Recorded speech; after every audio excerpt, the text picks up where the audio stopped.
Bom, para a gente que fica, semana passada foi Dia dos Pais, né? E por conta do Dia dos Pais, eu dei uma calibrada ali no que estava planejado, né?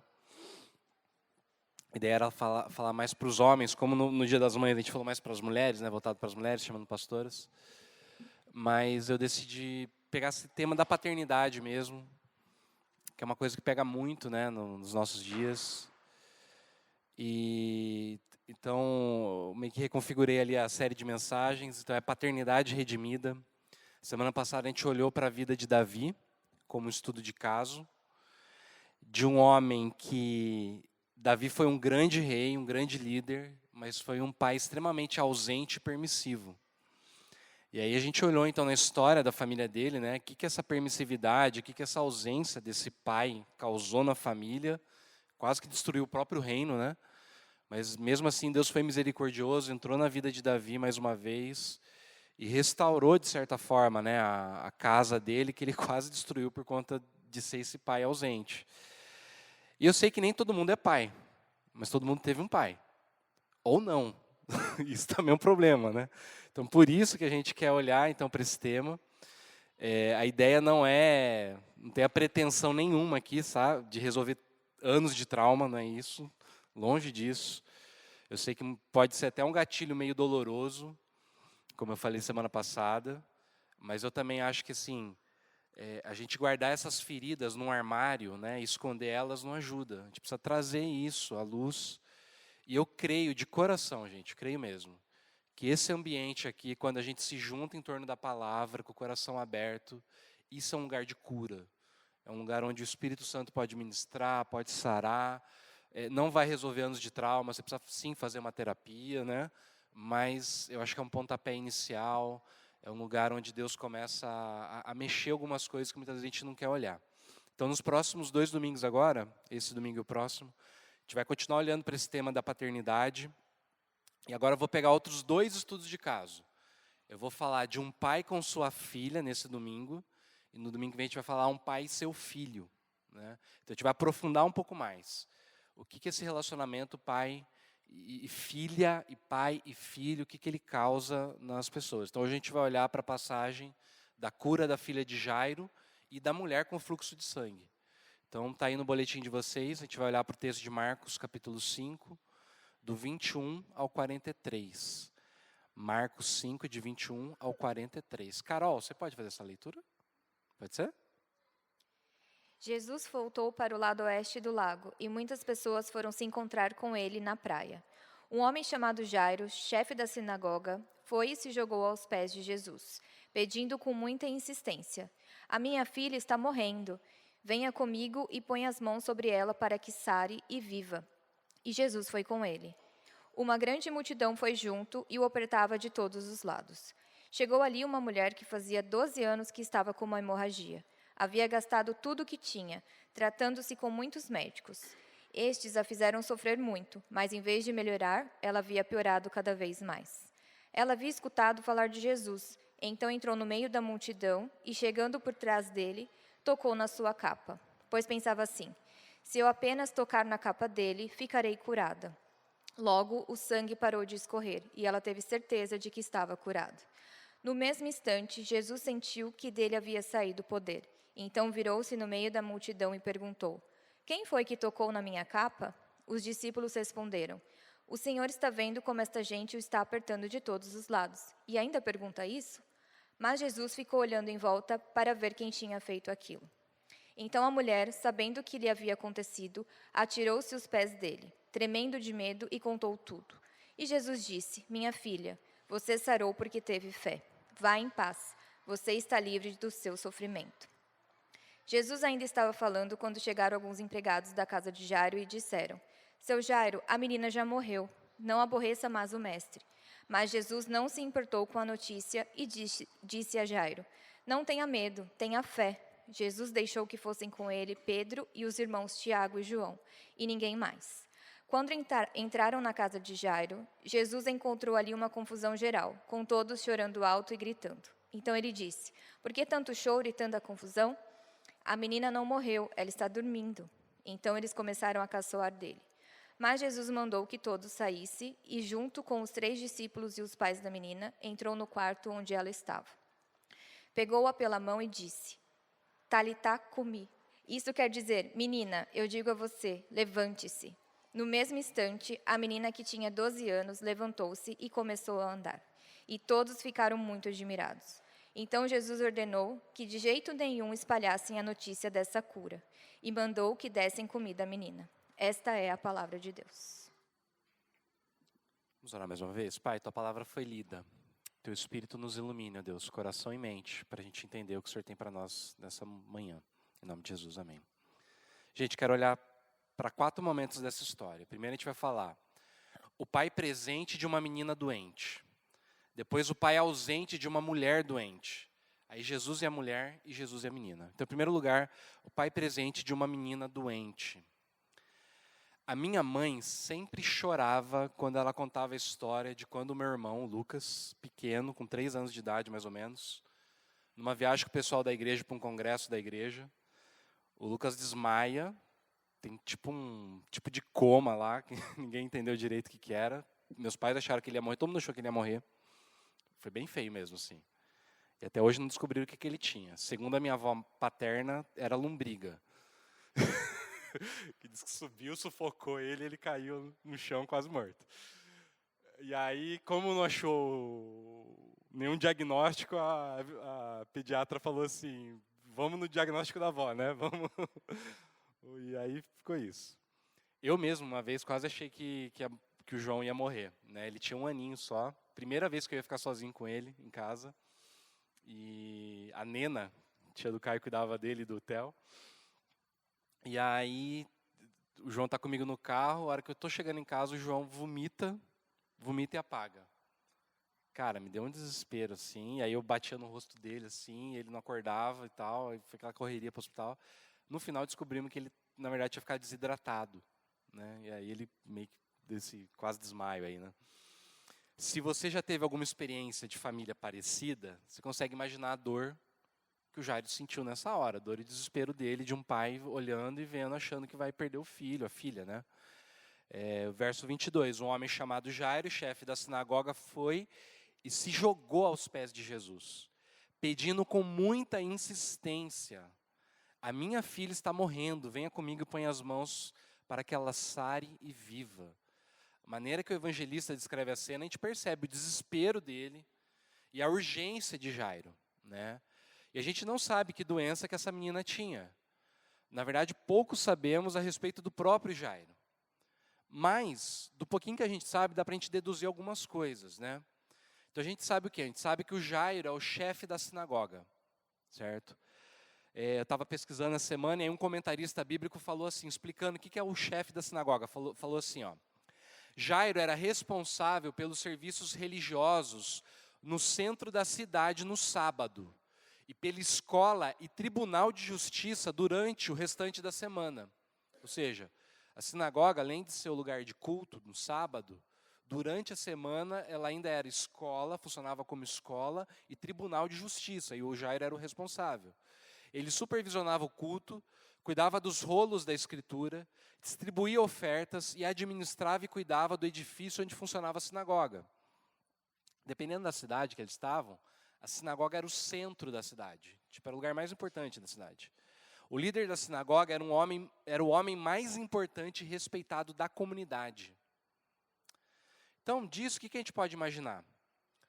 Quando um pai exerce um papel de liderança que demanda que ele se dedique a uma instituição, e aí você pode pensar numa igreja ou, sei lá, uma religião qualquer, o banco, batalhão do exército, da polícia, uma empresa, uma ONG, um escritório, alguma coisa que demande do pai que ele fique muito tempo fora de casa, geralmente os filhos competem pela atenção do pai. É ou não é? Um pai que trabalha muito fora, que é um cara muito importante, vai gerar uma competição nos seus filhos por atenção. Segundo a psicóloga Julia Onken, quando um pai não dá atenção à filha, olha o que essa psicóloga fala, ela fala assim que essa moça tem que lutar durante toda a vida contra a falta de autoconfiança, pois se sentem inseguras em relação à sua própria imagem, valor e identidade. Se a filha não tem o olhar do pai, ela vai ter sérios problemas de autoconfiança, de identidade, de valor próprio, né? Isso porque o pai tem a função de abrir o mundo para a criança. Via de regra, o pai faz a criança se arriscar. Não é o pai que fala para a criança, pula na água, não é isso? Não é o pai que fala, vamos andar de bicicleta, né? Vai, você consegue. Sobe na árvore, né? É muito engraçado, quando a gente vai na casa da minha sogra, tem umas árvores e tal, era muito engraçado, assim, porque a avó e a mãe ficam assim, ai meu Deus do céu, ai meu Deus do céu. E o pai, né, eu falo, não, vai, sobe, né? Vai vender alguma coisa, né? A criança ali quer vender suco, o pai fala, não, vai lá, vende. Segundo os especialistas, na ausência do pai, a criança se sente muito desprotegida diante das ameaças do mundo exterior, faltando a ela o importantíssimo componente de identificação. Assim, a criança não consegue desenvolver de maneira adequada sua autoestima. Então, uma criança que não tem o pai ali presente, vai ser uma criança, né, pelos especialistas, mais retraída, né? E quando é a menina que sente que o pai não dá atenção, geralmente ela vai desenvolver 3 tipos de comportamento. Isso eu achei muito interessante. O primeiro é a filha que agrada. A filha que agrada é aquela filha princesinha. Ela gosta de se arrumar, de ficar bonita, está sempre em busca do olhar do pai. Filhas que agradam buscam pela vida afora agradar seus maridos. Elas encontram sua definição e norte na experiência de serem admiradas. Ela vai virar aquela mulher que está sempre tentando chamar a atenção do marido, do namorado, né? Porque é a admiração, o olhar desse pai, que ela vai buscar em outros relacionamentos muitas vezes, que move ela. E aí qual que é o problema? Se essa moça não se sente admirada, ela sente uma angústia de morte. Ela acha que o mundo está acabado para ela. Filha é a filha que agrada. O segundo tipo, né, é a filha desempenho. É a filha disciplinada. Ela observa o que é importante para o pai e ela tenta ser melhor naquilo. Pode ser o mundo dos esportes, pode ser o mundo da música, pode ser a academia, né? Academia não academia de ginástica, academia faculdade, né? As coisas. Pode ser o mundo dos negócios. Geralmente é uma moça estudiosa, poliglota, líder. Qual que é o problema? O problema é que ela não conhece os seus desejos e sentimentos próprios, porque ela está sempre querendo agradar o pai. Ela não sabe o que ela gosta de verdade. Aí um terapeuta que fala assim, ó, esse modelo de vida tem um preço bastante elevado para a filha, com grande vazio interior. Ela sacrifica seus sentimentos no altar do sucesso. Então acaba crescendo uma moça que parece estar sempre faltando alguma coisa, que está sempre vazia. Por quê? Porque ela sempre está tentando fazer e nunca é o bastante. Porque ela não sabe nem o que ela gosta de verdade. E o terceiro tipo é a filha contestação. É a filha que está sempre batendo de frente com o pai. Oferecendo resistência ao seu pai, ela luta contra as suas opiniões. Muitas vezes mostra-se irônica e muito aguda em suas observações. É aquela filha que luta para chamar a atenção do pai. Então ela obriga o pai dela a duelar com ela. Por quê? Porque quando ela oferece resistência ao pai, ela sente que ela existe. Nessa oposição ela percebe que ela é alguém, né? Qual que é o problema? O problema é que essa filha acaba muitas vezes se acostumando a ela está sempre buscando relacionamentos conflituosos, né? Porque ela precisa do conflito. É aquela pessoa que está bem quando não está nada bem. Está tudo certo quando está tudo bagunçado. E aí, aposto que vocês já foram se identificando, né? Identificando, né? Ah, essa aqui é minha irmã, essa aqui, né? E é impossível a gente determinar se a filha de Jairo se encaixava em um desses perfis. Mas a gente sabe que o Jairo parece ser um pai dedicado, afetuoso, preocupado. Bons pais de menina sentem muito medo pela vida das filhas. O que resulta muitas vezes num pai controlador. A gente sabe que a menina tinha 12 anos de idade, não é isso? Aliás, é muito interessante a gente não saber o nome dela. Parou para pensar? Lembra que eu falei? muitas vezes um problema ali de relacionamento com o pai gera uma falta de identidade. A gente não sabe o nome dessa moça. Se não tem nome, talvez tenha alguma coisa de identidade aí que está faltando. E ela tinha 12 anos. Naquela cultura, esse é o momento que a menina virava mulher. Gente, na antiguidade não tinha adolescente, tá? Ou você era criança ou você era adulto. E aí sempre tinha um ritual de passagem que você deixava de ser criança e virava adulto. Então, os teólogos falam assim, ó, a filha de Jairo tinha 12 anos de idade. Em Israel, naquela época, essa era a idade em que as jovens mulheres estavam prontas para o casamento. Seguramente, ela não havia conseguido crescer. Talvez pelo exagero de cuidados do seu pai, ou pelos ideais religiosos de pureza que a angustiaram diante da própria sexualidade. A gente tem uma menina que está virando mulher, que está pronta para o casamento. Talvez isso daí tenha angustiado muito ela. Ou seja, parece que o problema aqui é que o Jairo, vendo a filha dele crescendo, sente medo de perder ela. Tanto é que Jesus percebe isso, que o problema de Jairo era a confiança. O que ele fala para Jairo? Ele fala assim, não temas, crê somente. Isso é o que acontece muitas vezes com um pai presente de uma menina doente. Um pai que tenta controlar muito a filha. Um pai que tem medo de perder a filha. Um pai que está, sabe? E aí exatamente porque ele tem medo de perder, ele perde a filha. Agora vamos olhar o segundo caso, o pai ausente de uma mulher doente.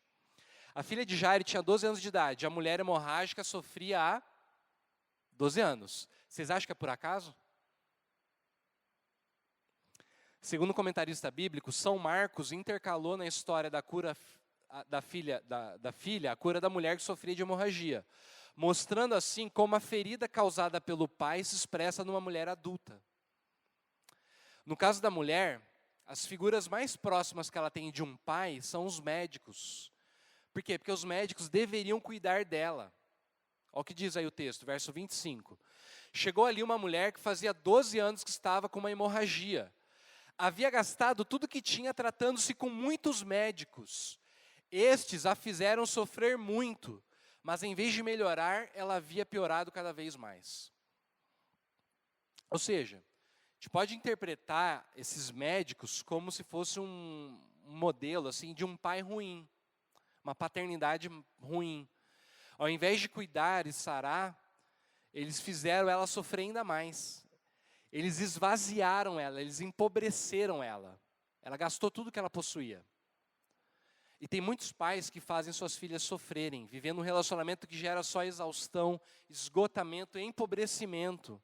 Fazendo com que essa filha sinta que o sangue dela, e o sangue é vitalidade, o sangue é força, né? Vai só se esvaziando. Quero citar aqui o Anselm Grun, é um monge beneditino, ele interpreta esse texto e fala assim, ó. Uma mulher que sofre de ferimentos paternos, anela ser vista por seu pai e receber dele palavras de incentivo e amor. Esgota todas as suas forças para encontrar a atenção dele. Dá tudo o que tem, sua força vital e seu amor. O sangue representa a vida e o amor.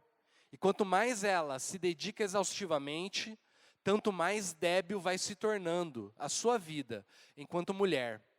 É aquela que agrada, que busca angariar a atenção do pai. Quanto mais dá, menos recebe. Gente, eu estou começando a tratar como psicanalista, né?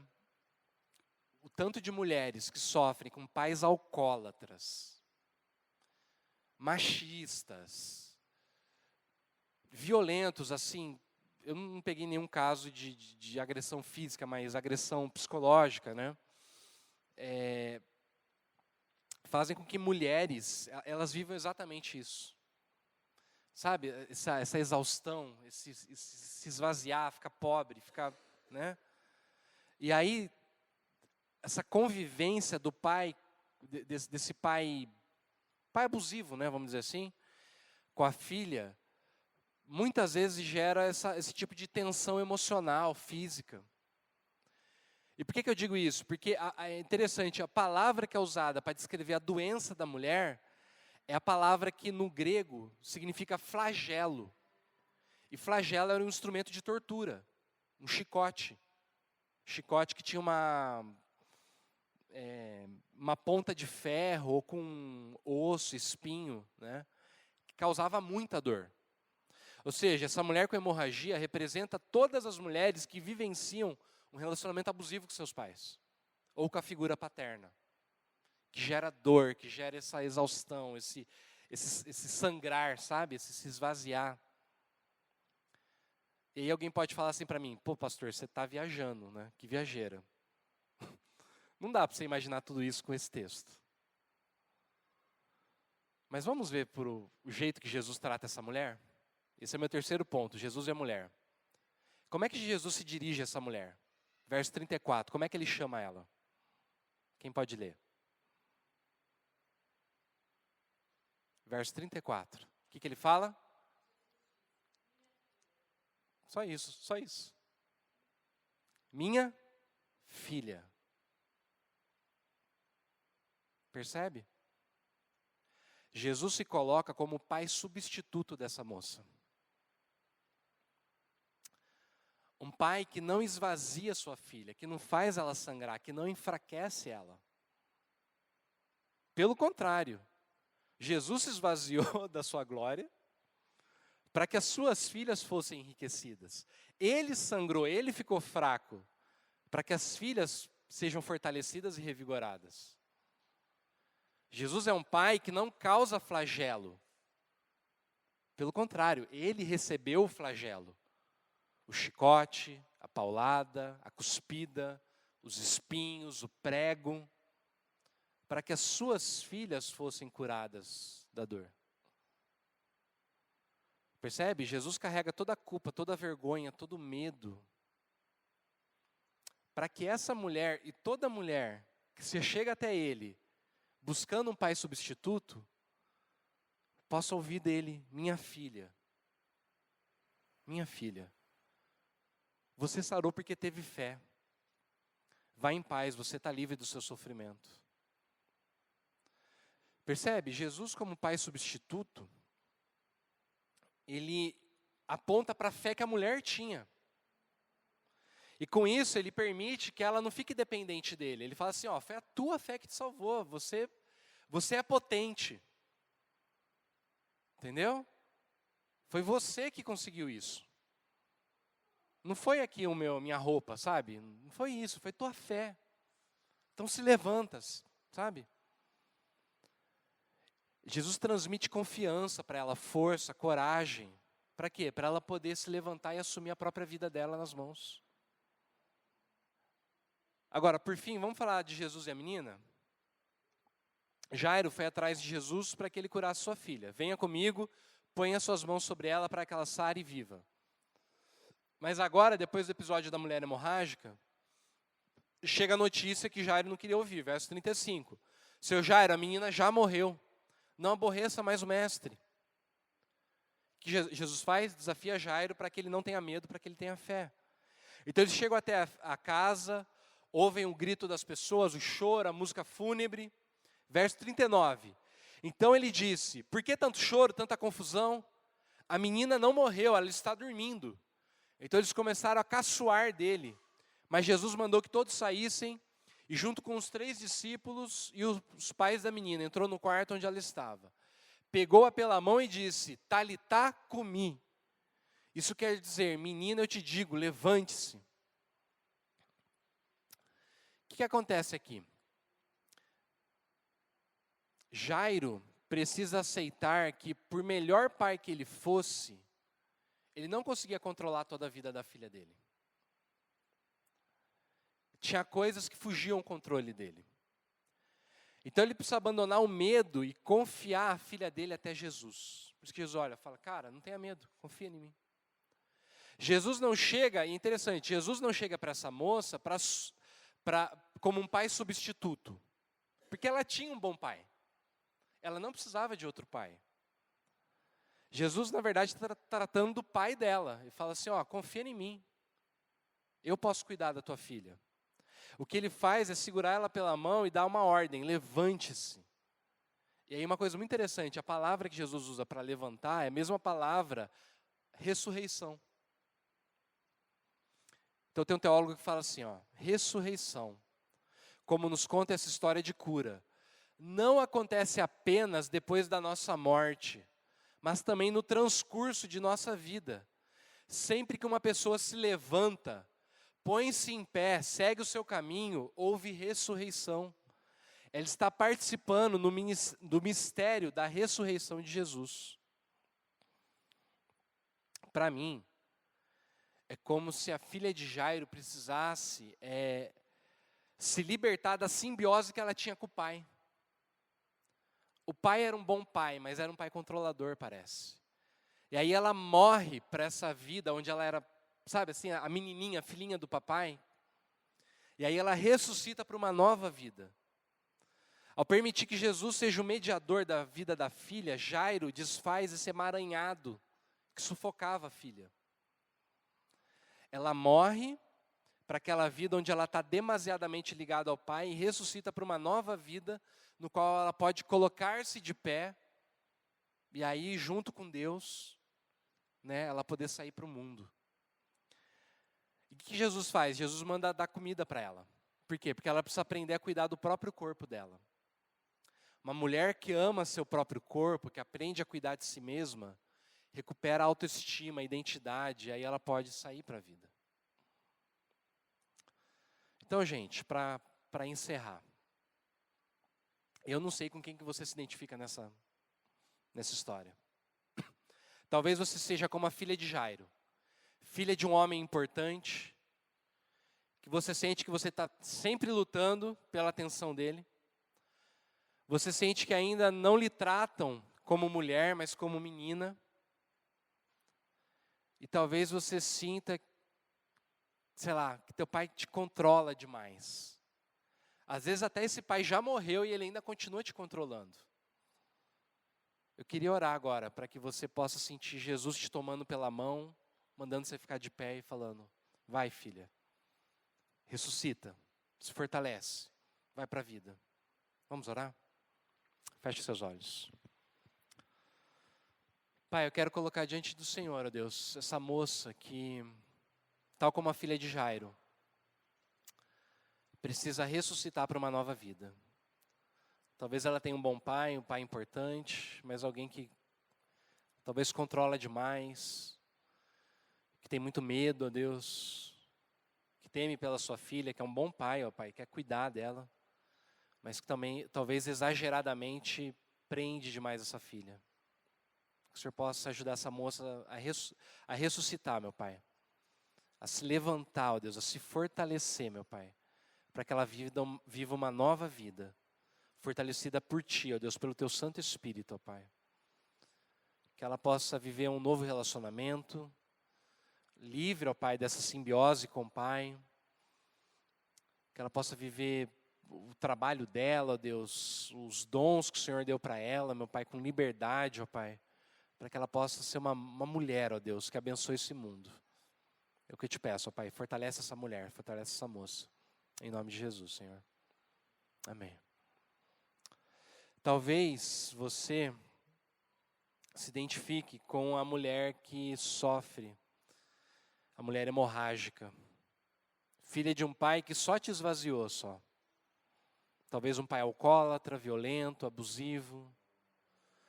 E aí você hoje vive presa em relacionamentos onde você é sempre drenada, sempre empobrecida, sempre enfraquecida. Hoje Jesus olha você nos olhos, te chama de filha. E Ele se coloca como um pai substituto para você. Eu quero orar para que você possa sentir esse poder fluindo dEle. Esse poder te fortalecendo, que tudo isso que você ficou vazia, tudo isso que te esvaziou ao longo da tua vida, que você possa hoje tocar em Jesus a partir da tua fé e sentir que dele sai o poder que te sustenta, que te fortalece, que te bota de pé. Eu quero orar por você, para que você possa sentir Ele te chamando de filha nesse dia. Seja hoje, seja o dia que você está ouvindo essa mensagem, que você possa sentir esse toque de cura. Vamos orar? Pai, quero colocar diante do Teu altar, ó Deus, essa mulher que sofre, ó Pai, por conta desse pai, dessa figura paterna, ó Deus, que só machucou, ó Pai, que só trouxe sofrimento, que só trouxe dor. Que ela possa hoje ouvir o Senhor chamando ela de filha, filha amada. Filha, a tua fé te salvou, a tua fé te curou. Fica de pé, fica livre do teu mal, fica livre do teu flagelo. Fica livre dessa dor. Esses homens que você tem se relacionado, que também só te machucam, você possa se libertar desses relacionamentos que só repetem a dor que você teve na tua infância. E que você possa se levantar nesse dia como uma mulher curada, uma mulher livre, uma mulher que não tem mais medo, que não se sente pobre, mas que se sente fortalecida. Se levante no Espírito de Deus, no Espírito Santo, no Espírito da vida, que sopra sobre você hoje. Amém. Por fim, quero orar por você que é pai. Pai de menina, pai de mulher. Talvez com muito medo da tua filha, tentando controlar ela, com medo dela se perder. O desafio para você hoje é entregar a tua filha aos cuidados de Jesus. Só Ele pode cuidar de fato dela. Só Ele pode protegê-la, só Ele pode guardá-la, só Ele pode abençoar a tua filha. Suas filhas, talvez. Quero orar por você, que é o pai de uma menina, o pai de uma mulher. Deus, abençoe esse pai. Esse pai que hoje, talvez com muito medo, ó Deus, pela vida de suas filhas, ó Pai, ou de sua filha, tenta controlar a vida delas, ó Deus. Tem sofrido tanto, ó Pai. Talvez o relacionamento se tornou distante, talvez eles não conversam mais. Abençoe, meu Pai, essa família. Que haja cura, que haja perdão, que haja restauração, ó Deus. E que assim o Senhor abençoe, meu Pai. Que esse pai aprenda a confiar em Jesus Cristo, que aprenda a entregar, ó Deus, o controle de seus filhos, de sua filha especificamente, nas suas mãos. Abençoe esse pai, ó Deus. E se porventura, ó Deus, algum pai que já foi um pai abusivo, um pai talvez alcoólatra, viciado em drogas, que machucou muito sua filha, ó Deus, e hoje se arrepende, meu Pai, e hoje tem um relacionamento completamente destruído, ó Deus. Que o Senhor possa perdoar esse homem, ó Pai. Que ele possa mudar de vida. Que o Senhor possa restaurar essa relação, em nome de Jesus, ó Pai. É o que eu te peço. Amém.